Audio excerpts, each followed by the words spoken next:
क्या Fatima Owaisi campus demolish होगा? Hydra commissioner का बड़ा ऐलान। हैदराबाद में इलीगल कंस्ट्रक्शंस और झीलों पर कब्जे के खिलाफ हाइड्रा की एक्शन और भी सख्त हो गई है। चंद्रायनगुट्टा के सिलिकॉन चेरू टैंक पर बने फातिमा ओवैसी एजुकेशनल कैंपस पर हाइड्रा कमिश्नर एवी रंगनाथ ने प्रेस कॉन्फ्रेंस में वाज़ेह कहा, जैसे ही फाइनल नोटिफिकेशन और FTL वेरिफिकेशन कंप्लीट होगा, कैंपस तोड़ दिया जाएगा। कमिश्नर ने कहा कि हाइड्रा किसी पॉलिटिकल या रिलीजियस प्रेशर पर काम नहीं करता। लॉ सबके लिए बराबर है। उन्होंने बताया कि हैदराबाद की 900 से ज्यादा झीलों में से 80% का अभी तक फाइनल नोटिफिकेशन पेंडिंग है और अगले 100 साल के विजन के लिए मास्टर प्लान बनाया गया है। हैदराबाद के लेक्स और नालों की रिस्टोरेशन को टॉप प्रायोरिटी दी जा रही है ताकि फ्लूड्स और पोल्यूशन से शहर बच सके। ऑलरेडी अंबरपेट का बतकुम्मा कुंटा और कुक्कटपल्ली का नल्ला कुंटा पब्लिक के लिए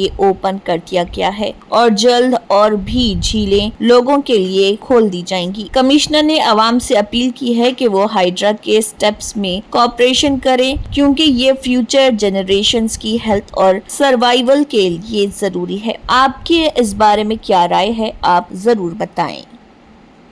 अगर आपने हमारे चैनल को अभी तक सब्सक्राइब नहीं किया है तो यहाँ पर रेड कलर का सब्सक्राइब बटन दिख रहा है, उसे क्लिक करें और हमारे चैनल को सब्सक्राइब कीजिए और साथ ही साथ बेल आइकन को भी क्लिक कीजिए जिससे आपको ताज़ा अपडेट मिलती रहे।